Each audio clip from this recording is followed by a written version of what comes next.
এই যে যে বেড়া মানুষগুলা, এই বেড়া মানুষগুলা সবচাইতে বেশি কাগো ঠকায় জানেন?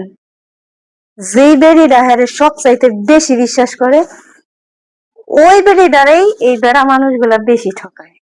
বিপদের সময় কেউ থাকে না, একমাত্র থাকে কি ওই যে ঘরের একটা বোকা বিড়ি আছে না, বোকা বিড়ি, যার নাম বউ, ওই বিড়িটাই পাশে থাকে।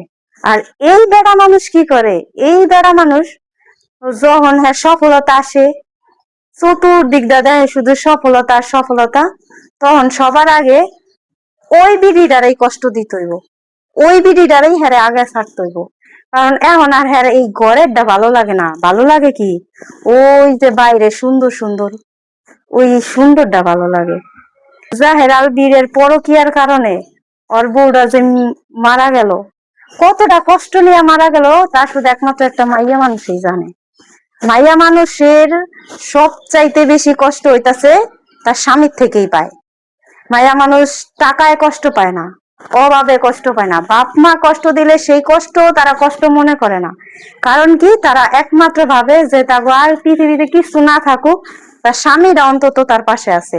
তো সেই স্বামী যখন তারা কষ্ট দেয়, সেই মাইয়াটা চোখে মুখে আর কিছু দেখতে না পাইয়া তখন সে আত্মহত্যা করে। এই আত্মহত্যার পিছনে মূল কারণটা কি, ওই যে বেড়াটা, ওই বেড়াটা। আর এই সবচাইতে আসল কারণ হইতাছে এই জাহের আল বীরের বউ। কারণ তার এত বেশি ভালোবাসা উচিত না, এত বেশি ভালোবাসা যারই আপনি বাসবেন হেই দেখবেন দিন শেষে আপনার কষ্ট দিতেছে।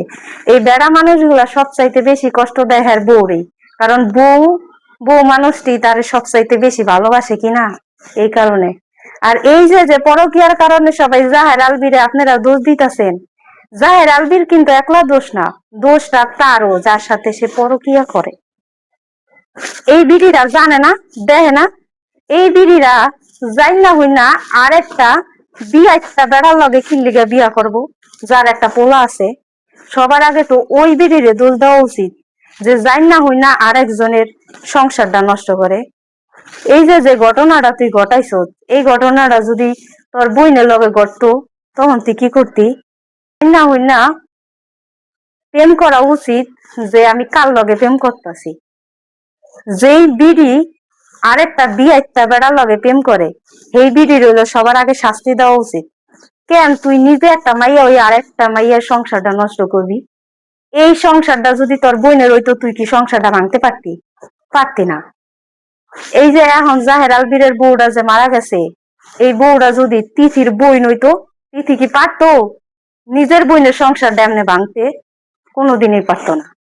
সব চাইতে এই যে মারা গেল সব কিছুই ঠিক হইব, পাইবো না খালি ওই জাহের আলবীরের পোলা হ্যার মা, বাপ, মায়ের আদরটা। কার কি ক্ষতি হয়েছে জানি না, সব চাইতে বেশি ক্ষতি হয়েছে ইকরার পোলা। কারণ ওর মা ছাড়া পৃথিবীতে আপন বলতে কেউ থাকে না।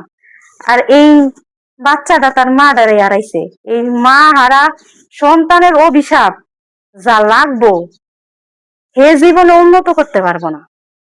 এই যে যে বাচ্চাটা যখন ও তোরে অভিশাপ দিব, তুই কি করবি ক? আর এই যে বাংলাদেশে বিয়াইত্তা বেড়ারা যখন টাহা হয় তোমাগো, তখন তোমরা আরেকটা সুন্দরী নতুন নতুন বউর পিছনে ঘোরো, তখন আর ঘরের বউ ভাল লাগে না। তখন যখন তোমাগো টাহা থাকে না, তখন তোমরা তোমাগো ওই যে সুন্দরী বউ, ওইয়া তোমাগো কাজে লাগে না, ওই আগো কাছে যাইতে পারে না, তখন ওই বউরাই তোমাগো কেন কামে লাগে? হ্যাঁ, কেন তোমাকে ওই বল বিপদে, যখন তোমাকে পকেটে টাকা থাকবো না, তখন তোমার ওই বউ কামে লাগবো। যখন তোমার অভাব থাকবো, তখন তোমার ওই বউ কামে লাগবো। কিন্তু যখন তোমার টাকা আইব, তখন তোমার ওই বউটারে আগে তালাক দিতে হইব কেন? হ্যাঁ, বউটারে আগে তালাক দিতে হইব কেন? এখন তো বাংলাদেশের সরকারের এমন আইন করা উচিত, জামাইয়ের যে সম্পত্তি অর্ধা অব্দি তার সামনে স্ত্রী পাইব। কারণ একটা সংসারে জামাইয়ের যে পরিশ্রম করে তার চেয়ে 3 গুণ বেশি করে একটা মহিলা। তাই স্বামীর সম্পত্তি সে বউ অর্ধেক পাইব না কেন? আর ওই সম্পত্তি নিয়ে স্বামী এত বাহাদুরি করবো কেন? হ্যাঁ, সংসার কি একটা পোলার একলা, একটা বেড়া কি একলা সংসার চালায়? হ্যাঁ, আর বেড়ারা টাকা হইলেই তো বাইরে যাইতে হবে, তাহলে তো বিয়া করস কে? হ্যাঁ, বিয়া করস কে? বিয়া করার আগে তো চিন্তা থাকা দরকার থাকে না?